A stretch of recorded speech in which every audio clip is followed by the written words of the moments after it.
नमस्कार. आज शुक्रवार 2 सप्टेंबर 2022. काल अगदीच पेपर आलेला नव्हता, कारण परवा दिवशी आपल्याला माहिती आहे गणेश चतुर्थी होती. त्यामुळे कालचा जो एडिशन आहे जे माझ्याकडे येतं ते एडिशन काल आलेलं नव्हता. त्या निमित्ताने काल सुट्टी होती द हिंदू आणि लोकसत्ता दोन्हींनाही. मी टेलिग्रामवरती तशा पद्धतीने अपडेट दिलेलं होतं. ओके, तर आज आपण आजच्या लोकसत्ताला व त्यानंतर द हिंदूचा व्हिडिओ नक्की येणार आहे. तर पहा, पहिली न्यूज आहे दसरा मेळाव्यावरून संघर्ष, हे आपल्या काही कामाची नाहीये.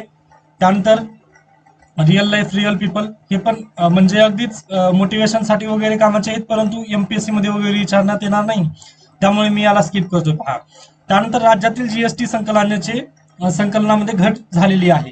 ओके, आता हे कुठे विचारलं जाऊ शकेल, तर हे आपल्याला बेसिकली पाहिलं तर एमपीएससी मध्ये विचारलं जाण्याची शक्यता आहे, परंतु युपीएससी मध्ये ही न्यूज विचारलं जाणार नाही. ओके, तर ही घट कशामुळे वगैरे झाली, तर त्याला काही भरपूर घटक वगैरे कारणीभूत आहेत. यावरती नक्कीच एडिटोरियल वगैरे येतीलच. तरी पण म्हणजे जर पाहिलं बेसिकली तर इन्फ्लेशन वगैरे, जी महागाई वगैरे जी आहे, ते दर आपल्याला कारणीभूत असलेले दिसतात. त्यानंतर या महिन्यात पावसाचे रौद्ररूप. पहा, हवामान विभागाचा जे अंदाज आहे ते 109% यांनी यावेळेस जाहीर केलेला आहे. म्हणजे 99-100 असं काहीच नाही, तर 109% जलधारांचा अंदाज आहे. म्हणजे पाऊस यावेळेस म्हणजे सप्टेंबरमध्ये आता परतीचा पाऊस आहे ते अगदीच पडणार आहे असं त्यांचं मत आहे. तर पाहूयात, आणखीन परतीचा पाऊस वगैरे चालू झालेला नाहीये. ओके, त्यानंतर पुढे करा, परदेशी शिष्यवृत्तीचा श्रीमंतांनाच अधिक लाभ. जर पाहिलं एससी आणि एसटीच्या विद्यार्थ्यांना परदेशी म्हणजे विदेशामध्ये जाऊन शिक्षण वगैरे घ्यावं, यासाठी त्यांना काय केलं जातं, म्हणजे शिष्यवृत्ती वगैरे देण्यात येते. तर त्याचा अहवाल तर लेखा परीक्षणातून म्हणजे जे अकाउंटन्सी वगैरे असते त्यामधून पुन्हा त्यांनी उघड केलेलं आहे. म्हणजे जेव्हा लेखापरीक्षण वगैरे जे केलं जातं, ओके, अहवाल केला जातो की कुठं कुठं पैसा वगैरे आपला गेलेला आहे. मी 1-2 दिवसापूर्वीच या संदर्भात बोललेलं आहे की कॅगचं महत्व वगैरे कशा पद्धतीने आहे. ओके, म्हणजे इकडे पैसे इकडे पैसे, मग त्या दोघांचं वगैरे जे संतुलन वगैरे जे साधलं जातं ते मी ऑलरेडी बोललोय, त्यामुळे बोलणार नाही परत त्यावरती. तर पहा, लेखापरीक्षणातून वास्तव उघड झालेला आहे. दुर्बल घटकांतील विद्यार्थ्यांवर अन्याय. मग हा जर अन्याय वगैरे दूर करायचा वगैरे जर असेल, तर एससी आणि एसटी मध्ये पण क्रिमी लेअरचे थर वगैरे तुम्ही लावण्याचा वगैरे प्रयत्न करू शकता. हे तुम्ही सजेशन देऊ शकता. मी सजेशन म्हणतोय, लगेच लावलं वगैरे असं तुम्ही त्यावरती लगेच भाऊक वगैरे होऊ नका की इथं एससी आणि एसटी मध्ये वगैरे क्रिमी लेअर कशा पद्धतीने. तुम्हाला सोल्युशन द्यायचं असतात.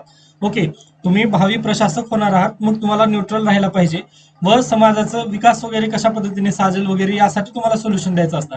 मग तुम्ही काय करू शकता, अगदीच ओबीसी मध्ये ज्या पद्धतीने आहे आपल्याला काय म्हणतो क्रिमी लेअर, तसं एससी आणि एसटी मध्ये पण तुम्ही लावू शकता.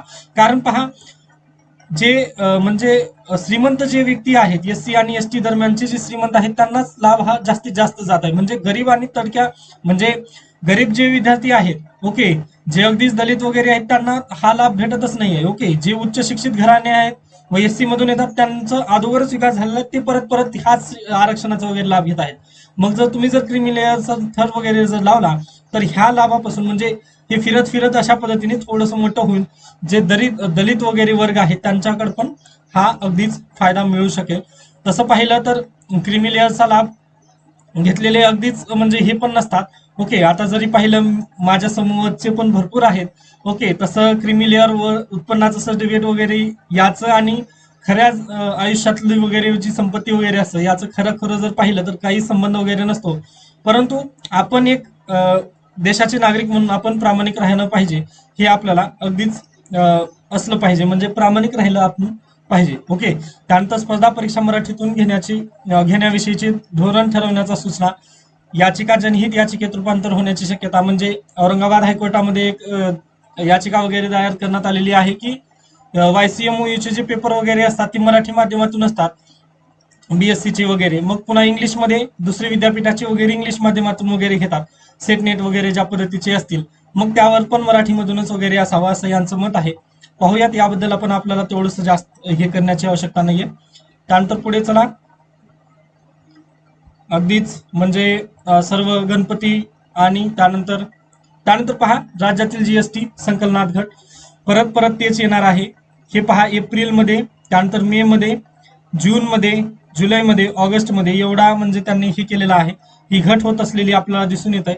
परंतु याचं एवढंसं बाऊ वगैरे करणं हेच पूर्ण दिवसभर वगैरे घेऊन बसण्यासाठी काही गरज नाही आहे.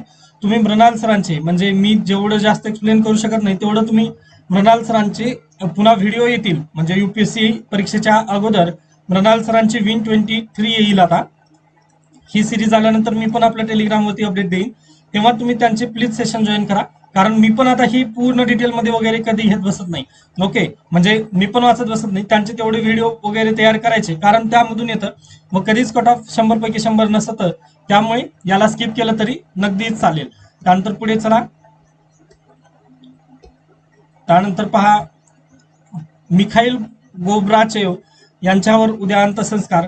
यांचं काल निधन झालेलं होतं, काल पेपर आलेला नव्हता, त्यामुळे मी यांना म्हणजे अगदीच हे केलं नाही, त्यावरती बातमी वगैरे आपण बोलली नाही. परंतु ज्यांचं वर्ल्ड हिस्ट्री आहे त्यांच्यासाठी यांना थोडंसं महत्त्व दिलं तर चालेल. सॉरी, वर्ल्ड हिस्ट्री म्हणतोय, ज्यांचं ऑप्शनल सब्जेक्ट आहे हिस्ट्री, ऑप्शनल ज्यांचं हिस्ट्री आहे त्यांच्यासाठी ही न्यूज आहे. पहा, म्हणजे पुढे गेल्यानंतर आपल्याला इथं एक हे दिसून येतं.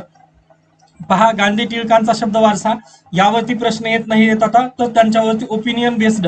ओके, म्हणजे तुमचं ओपिनियन काय वगैरे असेल हे प्रश्न विचारण्यात येत आहेत, त्यामुळे ह्यांना याला पण डायरेक्टली स्किप केलं तरी चालेल कारण इतिहासामध्ये तुम्हाला अगदीच समजून जाईल ते. त्यानंतर पहा, जे गोब्राचेव यांचं जे म्हणत होतो मी ते इथं आहे. ओके, ज्यांचं ऑप्शनल हिस्ट्री आहे त्यांच्यासाठी प्लीज त्यांनी हा आजचा पॅराग्राफ वगैरे वाचून घ्या. हा, कारण रोमॅन्टिझम वगैरे जे म्हटलात तुम्ही ते तुम्हाला इतिहासामध्ये शिकायचं आहे किंवा आपल्या समाजशास्त्रामध्ये पण येतं. ओके, परंतु ते जास्तीत जास्त इतिहासकालीन वगैरे आपल्याला वर्ल्ड हिस्ट्रीच्या दृष्टिकोनातून वगैरे हा देण्यात आलेला, त्यामुळे मी म्हटलं ज्यांचं ऑप्शनल आहे त्यांनीच हा पॅराग्राफ वगैरे वाचू शकता. व रोमॅन्टिसिझम ज्यांना माहिती नाही त्यांनी सोडून द्या, कारण ही कन्सेप्ट मी अशा पद्धतीने म्हटली. ओके, कारण जेव्हा वाचलो तेव्हा मला क्लिक झालं, त्यामुळे मी परत सांगतोय.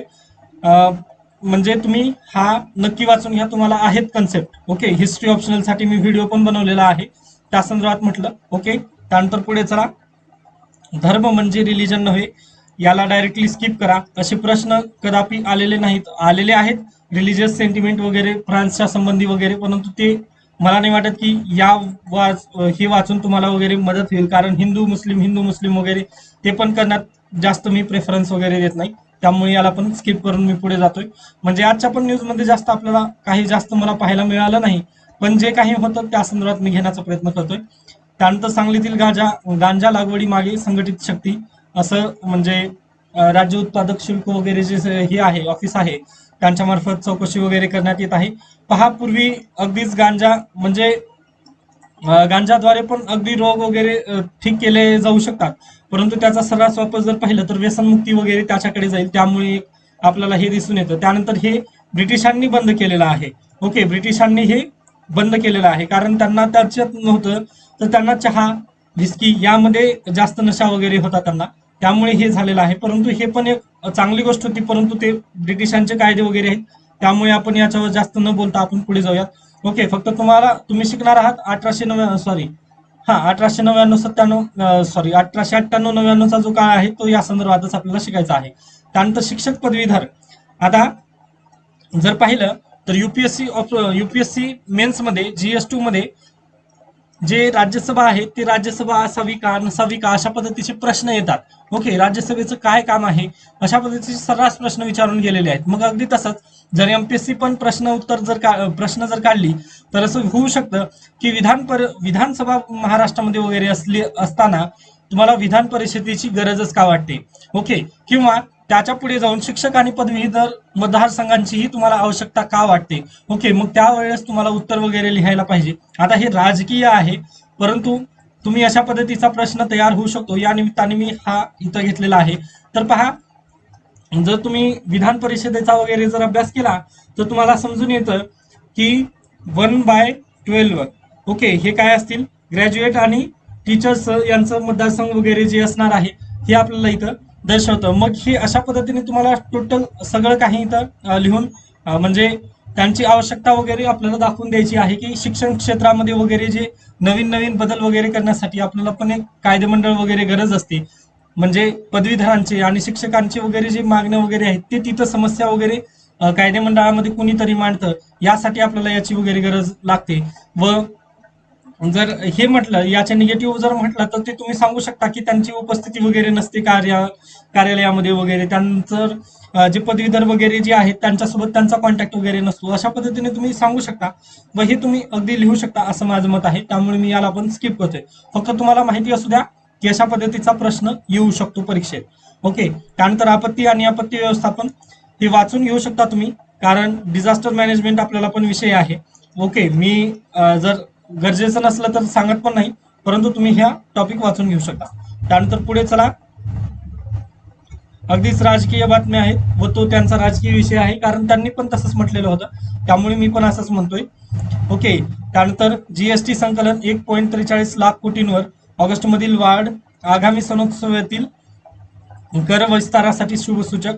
पाहूयात, यावर तर आपलं काही नाहीये. व कर कमी होण्याचे कारण आपल्याला सांगता येईल की monetary policy. Okay. Monetary policy by RBI. आरबीआयनं काय केलंय, मॉनिटरी पॉलिसीला वाढवलेलं आहे. म्हणजे व्याजदर वाढवलं, व्याजदर वाढवलेला आहे.